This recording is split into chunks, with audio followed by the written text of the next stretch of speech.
I'm Dee. And I'm Chelsea. And this is Postpartum Uncut.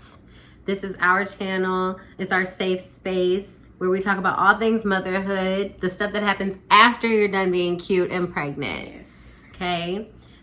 Today, our topic is what is postpartum? Because I feel like when people hear that term, they think certain things, and postpartum really is an all-encompassing blanket term. It covers a lot of things. A lot of things happen after the baby comes out. Mm-hmm. So we're going to talk a little bit about that today. But first, you know what time it is. Da-da-da-da. It's our mocktail time. So this is, to sum up October, we had to do a little pink drink. Yes. So Chelsea, what's this one? So this one is called Pink Barbie. I really like this drink a lot because I don't know if you could tell through the glass with the angle, but it has little sparkles in it. So we use some edible glitter spray, and then it has raspberries in it. Who doesn't like raspberries? And then it's a really cute pink. It's like three different shades of shades of pink in here. Mm-hmm. Almost like three different. Yeah, I just like pink overall, and then it's just a cute drink. In pink, we celebrate October for Breast Cancer Awareness Month and all the other great things we celebrate in October, but specifically for that. Also, for fun facts, pink is also a color that represents being in good health, which is why it's a part of our logo. So we are super excited about a pink drink today.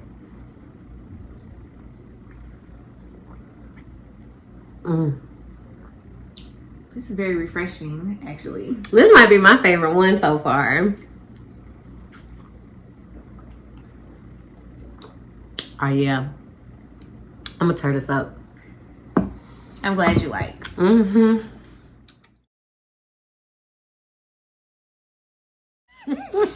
All right, guys. So, what does postpartum actually mean? So, I feel like you ran into this issue with conversations with people. I definitely ran into this with conversations with people. But a lot of people think that postpartum in and of itself literally is linked to depression only. That is definitely not true. Now, yes, it is a huge component of the postpartum period. Unfortunately, a lot of people are inflicted with postpartum depression, and it is not fun. But it's not the only thing that postpartum, covers. It's just literally one component of it. Did you know any people with postpartum depression? I definitely know of people that struggled with depression, that experienced it worse while pregnant or afterwards. I feel like that's just been the case with my people, though. Mm-hmm. I know that there's an adjustment period, right? And so that shouldn't be confused with depression, right? And so the postpartum period, I feel like anytime I talked about it, like especially when I wrote the word postpartum, it was almost like taboo to say it on social media. When I wrote it on Facebook, everybody was like, "Oh my God, please tell me if you're having any feelings like that." And I was like, "Oh, okay, I like that response, like the support of it all." But I was like, "I'm fine. I promise I'm okay. Like I'm cool for right now." But like that's good to know because sometimes you really don't know who's in your corner, and so it is helpful to know ahead of time, like, okay, if I'm having feelings, I need to call this person. They're really good at calming me down. Or they said I could call them anytime. Like, I'm going to call in this favor. Call in the favors. Yeah. I think another thing, too, is a lot of people think that the postpartum period only applies to the women or the mother. And that's actually a myth, too. Postpartum period does have certain things that applies to the father.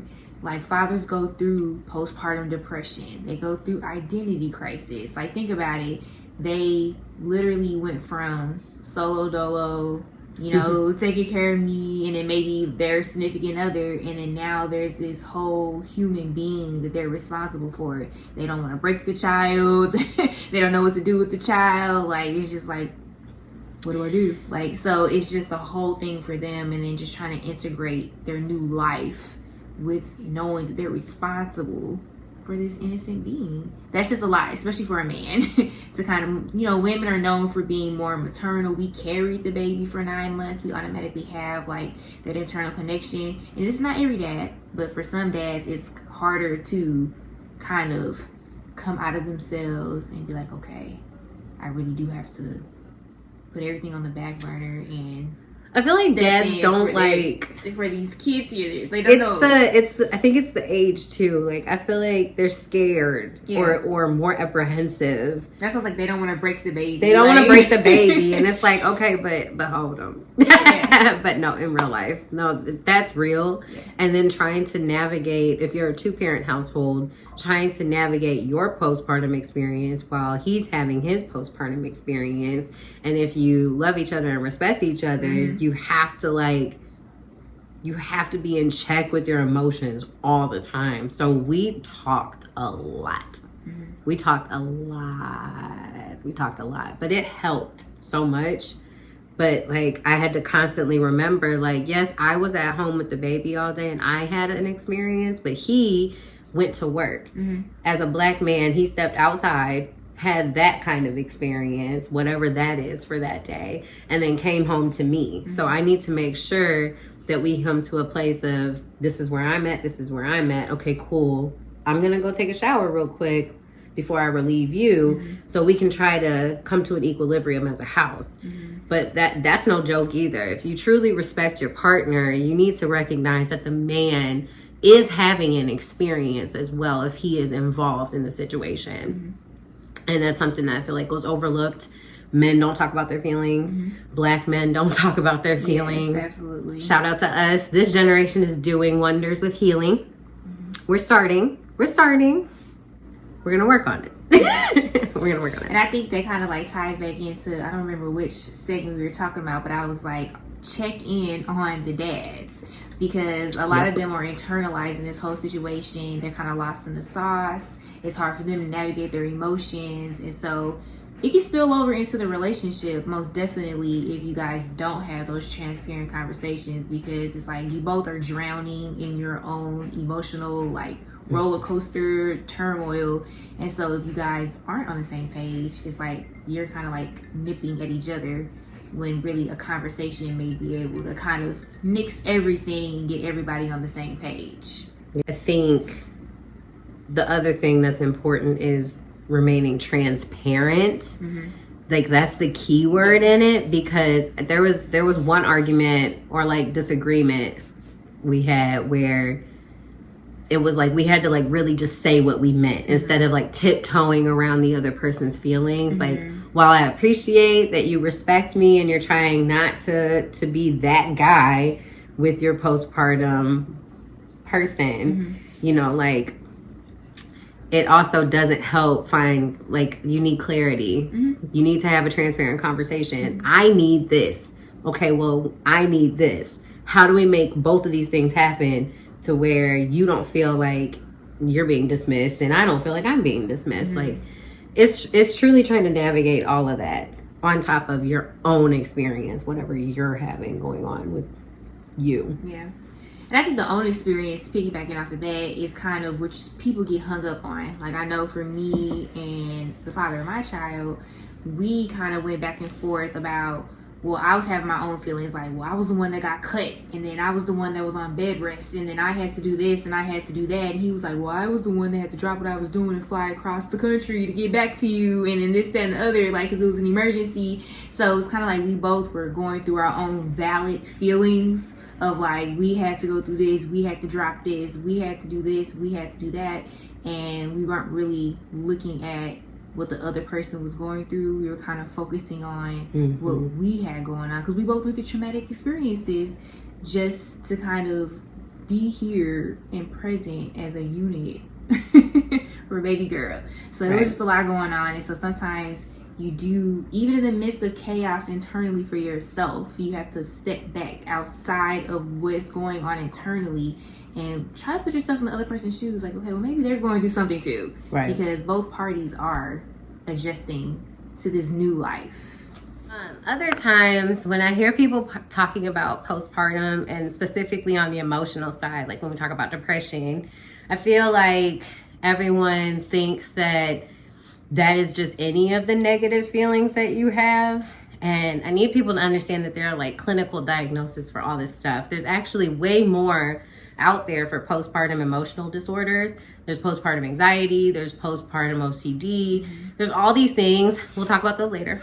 But there's a lot of stuff that's encompassing, and it all stems from your postpartum experience, your adjustment.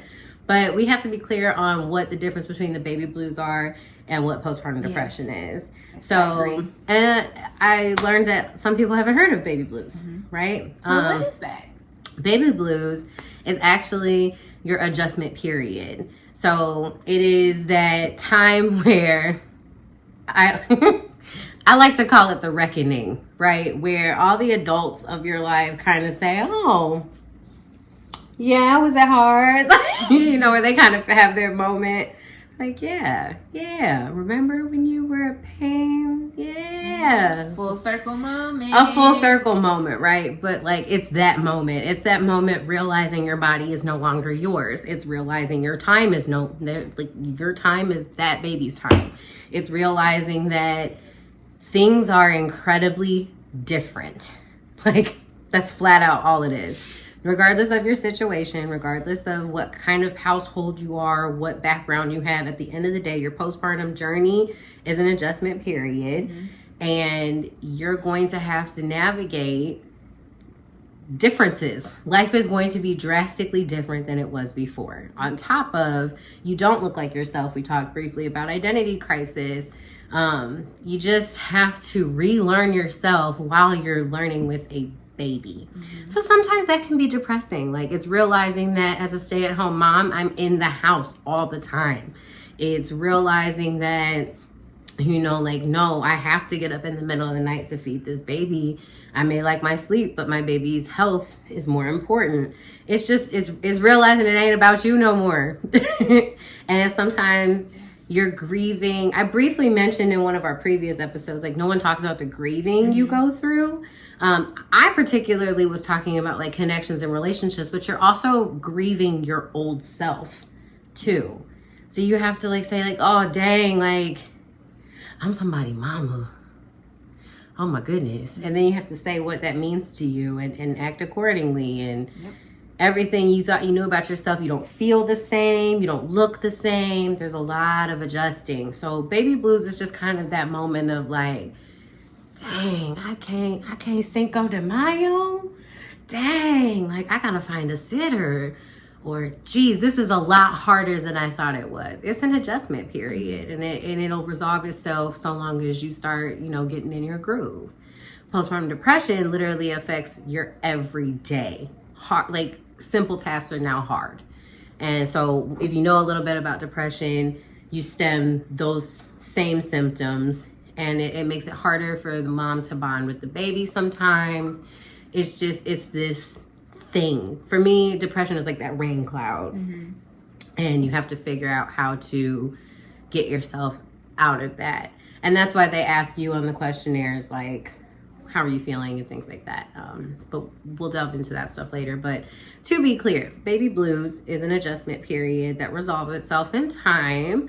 Postpartum depression is its own little thing. But I don't want us to all focus on just negativity of postpartum. Postpartum can also be very positive. It can be very beautiful. It can be very rewarding. So let's talk about that a little bit, because there are certain things that happen in the postpartum period that can be like a woohoo moment, like nice, like yes. Say for instance, you lost 20 pounds of baby weight. Amen. That happened in your postpartum period because you had a child and now you're in the period after having your baby. But that's a good thing. Right. I mean, I would think that's a good thing, you know.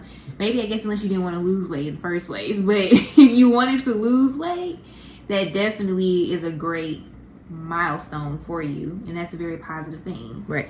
Maybe your baby wasn't latching initially, and then now they're latching pretty much every time you put them to boob. That is a beautiful win. Yes, and that's part of the postpartum period. So that's another example of something that's great, something that's positive, refreshing, maybe put a smile on your face, and it's a win. So definitely highlight those moments in your life, mark them down on the calendar, reward yourself for it, because postpartum is hard. Postpartum is It's hard. hard. So when you have victories like that, I want you to overemphasize it because you deserve it. Yes. It's a win. Yes. It's like those moments that you have with your baby the first time they do something, or just watching them sleep, and you're like, oh my God, I made that. Yes. Like, I got them on this routine. Yeah. All of that is going to be part of your postpartum experience. And so, you know, don't be scared to talk about it with mom friends. All my mom friends are here for me sharing my things with them, because they're like, oh, you're so cute. I did that too. And shout out to my mom friends. Hi. But yeah, like postpartum it looks like this. Yeah. It goes like this. Yeah, so literally just to recap, postpartum itself is that period in time after you have your baby where you're just trying to adjust to life, your new norm within your household, and you're just rebranding yourself. You're becoming a different version of yourself. That's literally what it is. And of course, anytime you rebrand yourself, there's going to be ups and downs. There's going to be trial and error. There's going to be things that you find out about yourself that you may not like, that you want to tweak. And there's going to be things you found out that you can do that you didn't think that you could do before. So like rebranding yourself is just a beautiful time. And I just want everybody to realize that's the biggest part of the postpartum period. Just finding out what works for you and who you are. Oh, she took me to church today.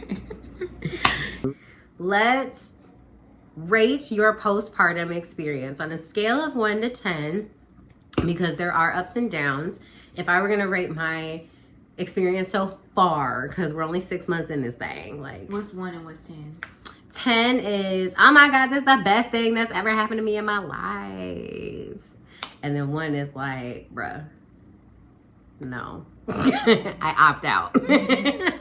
And I tap somebody else in. Tap someone else in. Phone a friend. I think so far, if we even out my hormone things and grieving, but like now I've adjusted and I feel way better. I think my hormones kind of evened out too.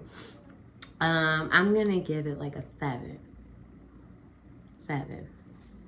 Because the good stuff is way better than the bad, in my opinion. Yeah, actually, I was kind of stuck between a 7 and an 8. I think I just like the number 8. 8 is great, you know. But yeah, I would say probably an 8, because I think starting off when I first had baby girl, I wasn't down bad or anything. I'd probably say I was maybe like a 4. Yeah. I think what kind of took it down a couple notches was the medical emergency shock of it all, and then having a C-section. All of that was just like, this wasn't part of the birthing plan. It's a lot. So I was the birthing plan I just got. You literally, that's funny. And then like the whole NICU experience, which had its pros and cons. I learned a lot, but it was exhausting. So I think that just made it a 4. Right. I was like, okay. But the NICU experience was also great for me too, because I wasn't ready to bring baby girl home in that exact moment. So she was in the hospital for a couple months while I got my life together outside of the hospital. There you go. While visiting her. So I try to look at it positively. Like, okay, this bought me a little more time to get my house together, get my life together, catch up on some sleep a little bit. Just a switch. So that's what made it a 4 for me. I wasn't thrown into just like, I wasn't thrown to the wolves. Like, I didn't have to bring a baby home fresh, like. Shoot. So that kind of helped me out a little bit. Shoot. But 4, just having her, 8 right now. Oh yeah. Them first 8 weeks. Yeah. I feel like the first 8 weeks is like boot camp. It's like you gonna lose sleep. You gonna look homeless. You gonna barely eat unless you got hooked up, right? Or you gonna be eating out, depending on your situation. But The first 8 weeks are like boot camp. You're trying to learn how to baby cry and what it means. You trying to figure out how to just keep the baby alive and well and make sure nothing random happens. Newborns are scary. Especially when it's your first baby. Yeah, I feel like you have no skin in I the feel like game. next time I'll just be like whatever. But your first baby, and they're like little aliens. They do weird, scary stuff, like forget how to breathe. Oh my God, please watch videos before you have a baby to know that, okay? Because they do scary things. But yeah, the first 8 weeks are like boot camp, and then you may depending on how quickly you adjust and how you adjust, it gets better. So what would you rate your experience fresh out the cooch, baby just born? What would you say?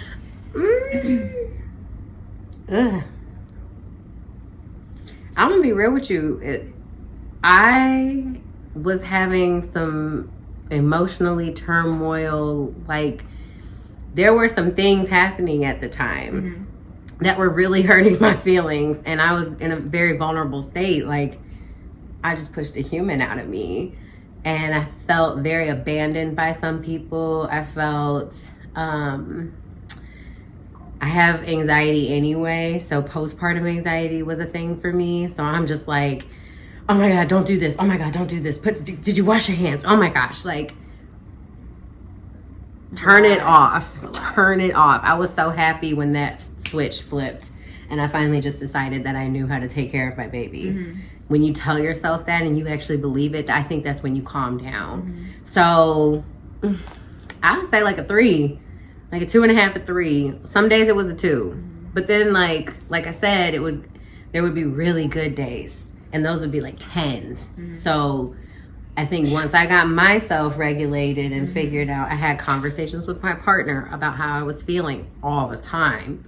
And if a person understands you and cares about you, they'll hear what you're saying and help, right? So we leaned on each other, and once we got adjusted, we kind of came to like a exhale. And I would say like a 7 total for that time, because the beginning was a lot. And in the breastfeeding, you know, that was the whole thing for me too. So it was a lot. It's a lot, but we here. We made it. We done We're it. alive. We can live to talk about it with a smile on our face. With a smile. Hey. But anywho, I think that pretty much concludes our discussion for today. What is postpartum? It's that time where you get your life together. You had a baby, you figure it out.